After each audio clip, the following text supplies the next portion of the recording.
NEET का paper leak हो जाता है और राजस्थान के शिक्षा मंत्री बोलते हैं कि इसमें कौन सी बड़ी बात है।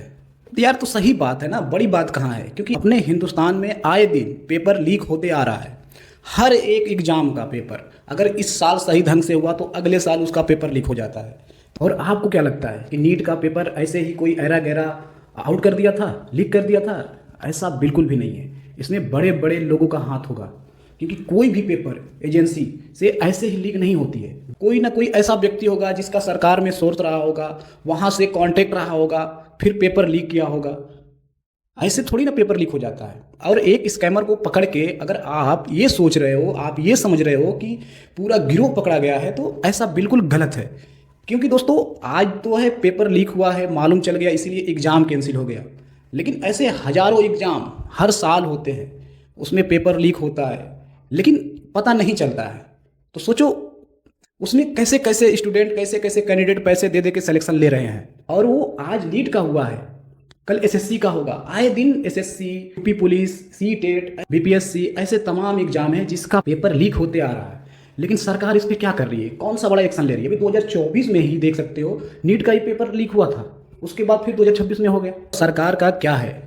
अभी यही मुद्दा अगर पूरा वायरल नहीं हुआ होता, अगर नीट का ही पेपर वायरल नहीं हुआ होता, तो इस मुद्दे को भी दबा दिया गया होता और हजारों लाखों स्टूडेंटों की जिंदगियां बर्बाद हो जाती।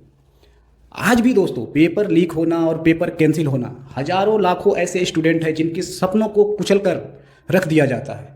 क्योंकि जो रात रात भर, दिन दिन भर पढ़ के एक एग्जाम की सालों भर मेहनत, 1 साल 2 साल मेहनत करके तैयारी करते हैं और जाके एग्जामिनेशन हॉल में बैठ कर एग्जाम देते हैं, उसके बाद 2-3 दिन बाद ये मालूम चलता है कि पेपर लीक हो गया, और उसके बाद ये मालूम चलता है कि पेपर ही कैंसिल हो गया। तो सोचो, जिस स्टूडेंट का पेपर बहुत अच्छा हुआ होता है और अपने से वो सारे क्वेश्चन करके आता है और उसको ये मालूम चलता है कि पेपर लीक हो गया और पेपर कैंसिल हो गया, तो सोचो उस स्टूडेंट पे क्या बीतती होगी।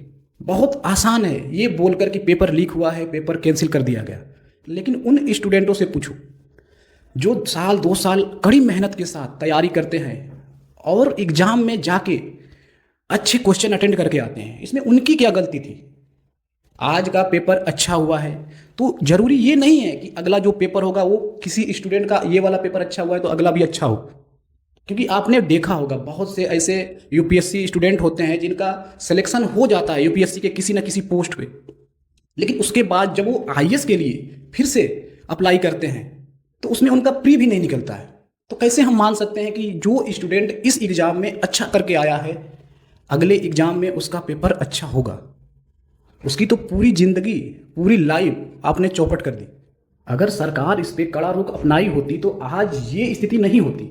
सरकार को क्या है, उसको तो सिर्फ इलेक्शन से मतलब है, विपक्ष को भी चुनाव से मतलब है। इनको सरकार बनाना है अलग अलग स्टेट में, और बच्चों की ज़िंदगी बर्बाद हो रही है तो इनको क्या लेना देना है?